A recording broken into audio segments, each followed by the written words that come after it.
Wearing your face mask like this is like wearing your underpants like this.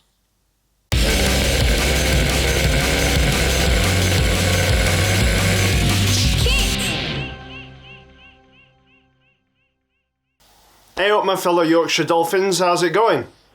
I said Dolphins because if that's from Yorkshire, that's pretty much watertight.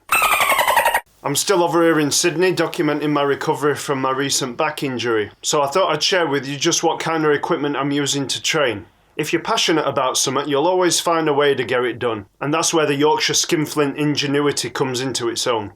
The main bit of gear that's been helping me out through all this has been my TRX. For those of you that don't know what a TRX is, it stands for Total Resistance Exercise, and it's a suspension trainer.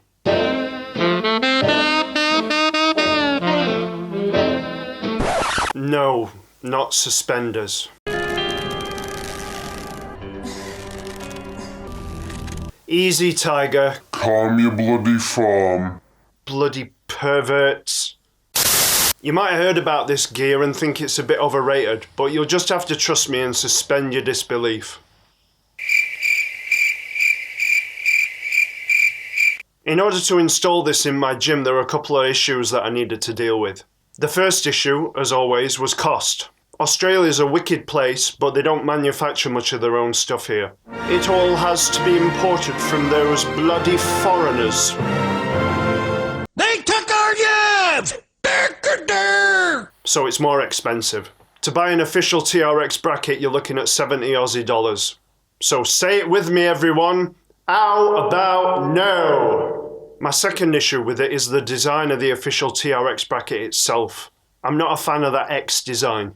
You're meant to use their official suspension anchor and not clip directly onto metal. But I've always had big plans for my training space. Oh, I have a plan. So if I'm going to bolt anything to my ceiling, I need it to be really versatile that I can use for a lot of different applications. So I did a bit of searching on Tinternet and I found these brackets that are going to be way more useful for me. Instead of $70, they only cost me 17 each. Say what? So right away they're already winning Super Tight Skinflint Cheap Ass Mofo Award. Cheap, motherfucker! Official brackets only use 2 screws and these are meant to be mounted into wooden fixtures. But my ceiling's concrete, so our survey said...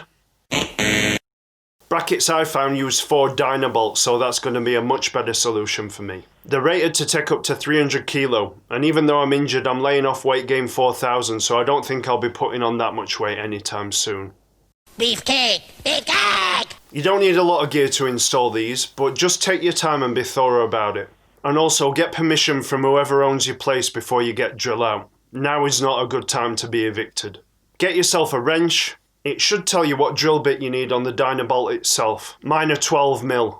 But if you're drilling in concrete, make sure you've got masonry drill bits, or you will fail. That would be a waste of time. Also make sure you get a decent drill. A cordless screwdriver's just not gonna cut it. Get yourself a hammer drill. Stop! Hammer time! Sorry, I had to do it, it's like the law. I don't know why I thought this kind of lighting would be a good idea. It looks like Mistrons are trying to take over. This is the voice of the Misterons. First, measure out exactly where you want the bracket to go.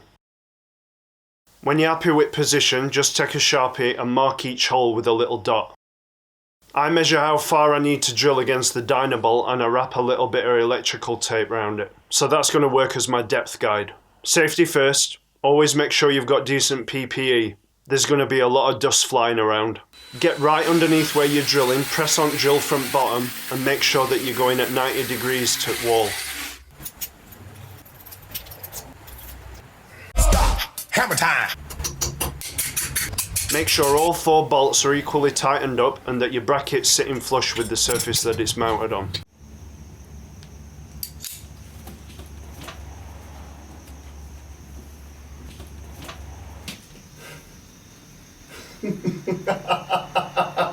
Beefcake! Beefcake! You can tell that this footage were all filmed last year because I'm not wearing my luxurious beard.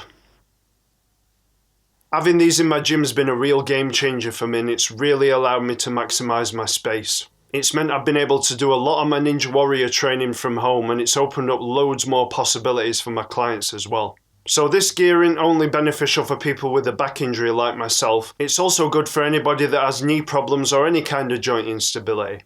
There's optional mounts that you can get. You can even get one that attaches to the top of your door. So you don't always have to be drilling into things. You can take it wherever you go. If you're on holiday, going travelling, you can even sling it over a tree. For low impact exercises that get you targeting your muscles that little bit differently, I really recommend getting a suspension trainer. Have you got a TRX or do you enjoy using one? Let me know in comments. Or if you've got any exercise tips that you want to share, sling them my way. Thanks for watching another one of my videos. Have a good one. Stay hench.